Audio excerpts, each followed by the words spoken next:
What's up, world? It's your girl Mongai, and we're back at it again with another video. Thank you for tuning in. Today, I will be interviewing Dr. Auma Obama, founder of the Sauti Kuu Foundation, a nonprofit that helps orphans and other young children that are struggling with poverty. Hello. Hello, How are you? I'm fine. Good evening. Good evening. How are you? I'm good. That's good to hear. So, with the 70% of Africa's population under the age of 30, Africa has a continent presented with great opportunities and possibilities as well as challenges. Young Africans today are taking actions that not only have an immediate impact, but will also determine the future of the continent for decades to come. So I'd like to know how can young people secure a better future for Africa? Okay, I'll answer your question, but can I just ask you something first? Yes, I noticed by your name, are you of African origin, yes. as more recent? Are you from Uganda, am I guessing? Or Eastern? Cameroon. Okay, you know why? Because my name is Auma, Hmm. and a long time ago, I was wondering, oh, where does my name come from? And when I Googled it years and years ago, I found the name in Cameroon. So the Oh wow. name Uma is also in Cameroon, and our surname Obama is also in Cameroon. Oh So that's wow. why I'm curious about your name. So I don't know how our name happens to be in Cameroon because none of our family or my forefathers were Mhm. in Cameroon. But just so that there's that Yeah. connection in My terms name of. is Mongai. Yeah, Mongai. Okay, Mongai. Okay, great. So just wanted to have a little bit of background history on you, just to know who you are. So nice to Okay. meet you, Mongai. Nice to meet you Uh, too. yeah. So your question was how young Africans can impact and make a Hmm. difference moving Yes. forward. I think one of the most important things, and it's part of the work I do, you know that I work with children and young people, Hmm. is that young Africans need to start realizing that they are also responsible for the future that is going to be created for them and the future they're going to have in the future. What I mean by that is young Africans must become part of the conversation around what happens to the continent. They must be part of the decision-making process, and they must take responsibility as well. So they can't sit back and be victims and say, oh, it's happening to me because I'm young. They Hmm. must start actively asking questions, informing themselves, and making informed decisions because you all will soon be voting. So you need to know what's out there. You need to know who's out there. Right. And you need to realize Hmm. that you can also be part of making a difference just by having a voice. So my foundation is called Sauti Kuu, which means powerful voices in Kiswahili. Yes. So that's very, very important that young people don't be quiet and just be victims. They must be part of the solution. Okay. Um. So, do you see young people making a difference in Africa? Like how well? Which investment do you see young people making in Africa today, and how are the current leaders or mentors in their lives helping and encouraging them? So the first contribution is just themselves. The potential of the young people on the continent is huge, human resource, Right. because you're all young people who are capable, who have the potential of doing great things. In fact, we already see it where I come from in Kenya. Most of the innovations, most of them are called like the garages, where they do like IT innovations, they have theater innovations, they have innovations around entrepreneurship. So there are a lot of young Africans who are contributing to the economy, especially in the informal sector, because they have no choice. They're not getting any jobs. So Right. they're not sitting back and saying, oh, I'm going to do nothing or I can't do anything because I don't have a white collar job. They're creating their own jobs. In IT in particular, Kenya is leading in some of the IT innovations on the continent. As far as entrepreneurship, doing business, they're finding ways to create business and create ways of making money. So Right. they're definitely contributing, they're definitely doing something. What we have to do is we have to support these young people. We have Hmm. to mentor them. And also what we have to do, and I think this is very, very important, we have to make sure they don't make the mistakes that we have made. So when you're talking about innovation and doing something different, they must always also, and this is the young people I'm talking about, include the ecological part. What are we doing for our environment? How are we treating our other people? You know, how are we doing, how is our social awareness and our social responsibility for our communities? You know, how are we making sure that we're not exploiting other people so other people are also able to have an income? We're not ruining the environment because we're doing a business that is pouring poison into our rivers or polluting our air. So you all must do better than we have done. And that is our contribution as mentors. We must teach you not to make the same mistakes that we have made. Okay. So I would like to know, are adults and those in authority creating a future in which my generation and generations after us can be confident? I think that question I would throw back at you. I would say, how do you feel? Do you feel that we're getting it right? Yes, I feel like they're adults are setting a good example, and also like empowering us and encouraging us to make a future for Africa. That's positive, because I could paint you another story about how we are on the continent, because I think if you look at the situation for most Africans, if we talk about 70% of the continent being around about 35 and under, and if you look at the unemployment rate, in some countries is more than 50%, 60% of young people are unemployed. I don't think we're getting it right, to be honest. I think we're not getting it right because we're not creating a future in that. We're not creating an infrastructure that allows for young people to have economic security, to have jobs so that they're financially secure and have jobs that are dignified, where they're not, you know, earning a living that is really just a pauper's, you know, salary. They can put a roof over their heads. They can, you know, have a family if they want, send them to school, you know, have medical care. A lot of things are not working out on the continent. And I think that's a conversation that we need to have with you young people. And there needs to be an awareness on your part that we have those problems, because people tend to romanticize the African continent and Right. make it seem like this wonderful place that everything is so wonderful. It is not wonderful, Yeah. especially now it's not wonderful. A lot of people are struggling on the continent, and not because we're not able, but because we don't look after each other. Right. So what else do you think is affecting the youth that they're not able to like get jobs? I think one of the other things is our education systems, where we have education systems that don't actually equip young people to get a job.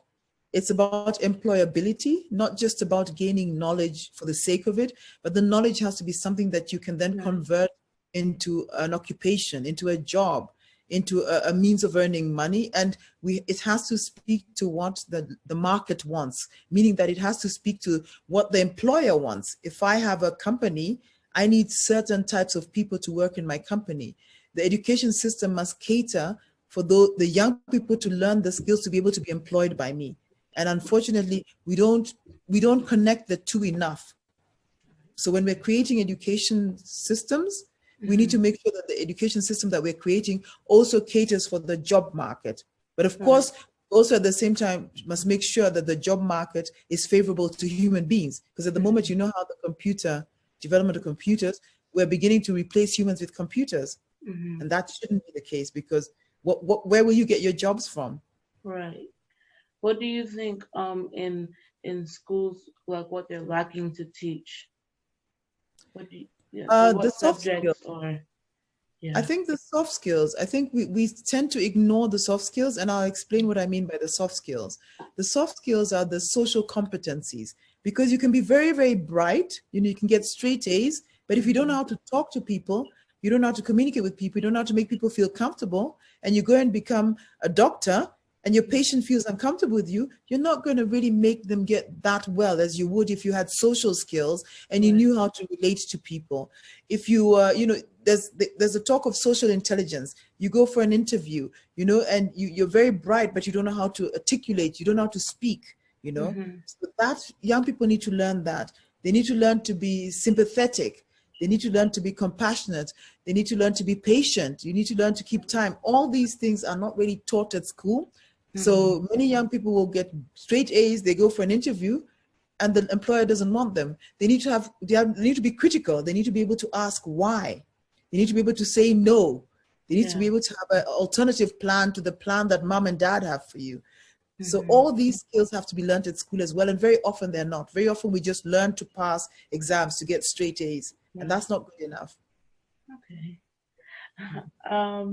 What made you decide to return back home? And do you regret your decision? And how would you encourage others to return back to their native land? I returned because the kind of work I was doing at that time, I was also working with children, or rather I was working with young people, not yet with children, 16 years old and plus. And my problem was that I was working in the children's services around social issues that they had. There were young people who were disadvantaged, who had run away from home, were, taking drugs, or just young children who are disadvantaged and away from the normal society. They had fallen through the cracks. And what happened was that as I worked, I realized that a lot of the problem had to do with the culture of the country I was in, which was the UK at the time. And I noted that very many times young people were not being seen. They were seen more as a problem. They were seen more as not fitting in the box as the society wanted them to be. So all these young people I worked with were the ones who didn't fit. And they didn't cater very much for them. So there was a big gap between young people and the adults. And to try and figure out how to bridge this gap and get them to relate to each other was very, very difficult. And I was working really hard at it, and I noticed that I was failing. And at some point I said to myself, Auma, why are you struggling in a culture that you can't change? Because you'd have to change the culture. The culture is one that, young people are a pest and we grown-ups know it all. That's how I experienced it with these young people. And I thought, why don't I go back to my own country, to my own culture that I understand and I know, and try and make a difference there, So I noticed I was not really making that much of a difference to these young people. So I decided, let me go home and try it there. And I also felt I need to start in my own backyard. Charity begins at home. So I needed to go and change what's going on in my country and on my continent before I start trying to struggle to make a difference in Europe. That is a very old lady who has been around so long that to change anything there would, it wouldn't be little me doing it. So that's why I came back home. So it was easy. The decision was easy for me because I knew that I could make a difference here. And I think to encourage other people to come back home, to come back to their native land, to come back to Africa in particular, is, if you want to come, you must really, it's hard to come back. I think that's the first thing. It's very hard because we're used to another standard of living. We know how we earn our money to live a good life. And also there's the pressure at home because everybody thinks you're living so well. If you come home, they expect you to live that same life. And you've probably gone and given the impression that you're living really great because when you go home, you're a bean too. So you're kind of walking around strutting your stuff. And suddenly when you go home to live at home, if you don't have a good job, it's so expensive on the continent. That's the other tragedy because we pay 3-4 times more for things that in Europe don't, or in America don't cost almost anything. So it's really hard to come back and maintain that standard of living. And that's why many people don't come back. And especially if you've gone through school, put yourself through school, and then you go back home and you get a salary that you can't even survive on, it's really hard. So I think before you decide to come home, you must really create a space. I mean, putting it blankly, from an African point of view, make sure you have a roof over your head. Make sure you have some wheels so you can get from A to B, and make sure there's some kind of an income coming in. So when you feel like having that latte, you can go to that cafe around the corner and have your latte. I mean, it sounds like I'm being kind of like not serious by saying this, but you need to have a level of comfort that you can create for yourself that will replicate what you had abroad and not make you yearn for abroad. Because living abroad is hard. As an African, as somebody, as a Black person, even, it's very topical at the moment. So you have to make sure you have a plan. Don't come back without a plan, because many people come back without a plan and who have not created a stable foundation for themselves, they fail and they go back. And when you go back the second time, it's very likely you won't come again because it's heartbreaking. So have a plan, basically, is what I would tell whoever wanted to come back home. why do you think it's more expensive to live, or like why is it more expensive to live like when you come back than if you're living in a different country? I think, well, when I think about it in terms of being in Europe or America and coming back to Africa, there's several dimensions to that, and it's really, really frustrating. One is that the standard of living in Europe or in the West, if you want, is higher. And thus you can have certain things that here on the continent are considered a luxury. Over there, it's just a matter of course. You just have them. And here, because they're considered a luxury, and also because very many times they're imported because we don't have enough of an industry. We don't make our own televisions. We don't make our own microwaves. We don't make our own kettles to boil water. So when you want to buy it here, it's been imported. So that adds to the expense of getting it because it's been brought in from abroad. Whereas if you're in Europe, even though they're importing from China or wherever it is, some things are made locally, they have so much of it so that they can make it cheaper because enough people are buying it. The consumption rate is much, much higher. So coming back to here, some of the things we would desire because we had them abroad are expensive because most people don't have them. So it just becomes more expensive that way. So there's a level of modesty you need if you want to live the Western way of life. But then again, you can also live very well if you live in a local way with certain parameters. So one of the problems we have on the continent and why we think we're poor is because our poverty is measured by what we see people having in the West. So if I don't have electricity, if I don't have running water, if I don't have my microwave, if I don't have a fridge, if I don't have a washing machine, I think I'm poor. Or if I don't have a servant who's going to wash for me, I think I'm poor. But many people who live in the rural area have enough to eat. They manage, they survive, they actually live a good life without those things. But poverty is determined by how people in the West live. And that's why it's so difficult to come home, because we want to have the same life here that we had abroad.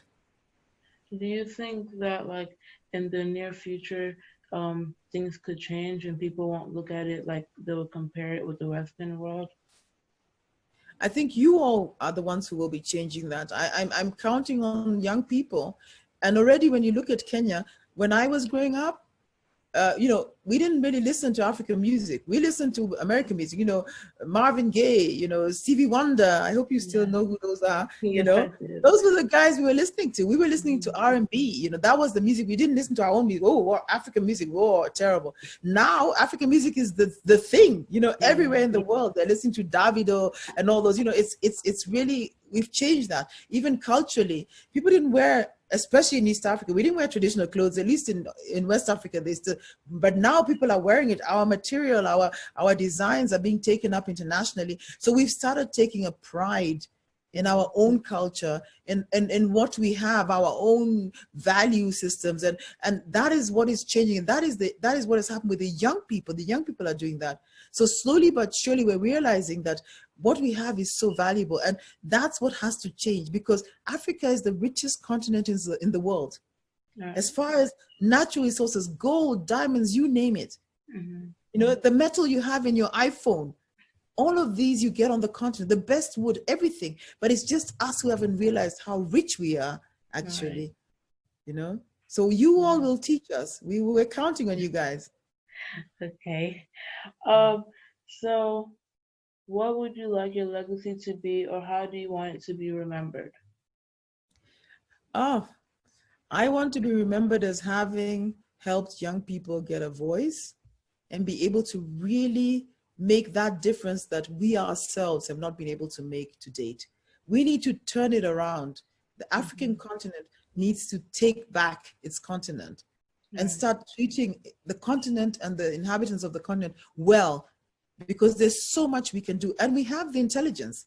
We've been going to school long enough. We've been studying in all those Ivy League schools all over the world long enough. We have all the know-how, and on top of that, we have the technology. So we need to start using it for ourselves. And that's what I want my legacy to be a little bit of what makes us have the confidence to take back our continent and to develop it for our own good, but in a way that will make it sustainable for future generations. Right. Yeah. Okay. Are we good? Yeah, just one more question. Okay, so June 16th is International Day of the African Child. What message do you have for African children? The message I have for African children is that they are special, they're valued, they must value themselves, and like I said earlier, they must be part of the solution for this continent. They must grab the opportunity to be part of it. And it's not even grabbing the opportunity, they are part of it. So they too have a responsibility. So what I tell the African child is that you must use what you have to get what you need. You must participate and you must not feel that you are a victim. Just to be African is not to be a victim. Other people tell you that it is not true. You're not a victim. Okay, thank Okay? you. You're welcome. And tell me a little bit about yourself just for 2 seconds. So tell me, you're an activist? Oh, okay. Yeah, tell me a little bit about you. You're Yes, 16, an I'm an activist? activist and Yeah. a philanthropist. I just turned 17 last week. Oh, happy Um, birthday. What day? What day?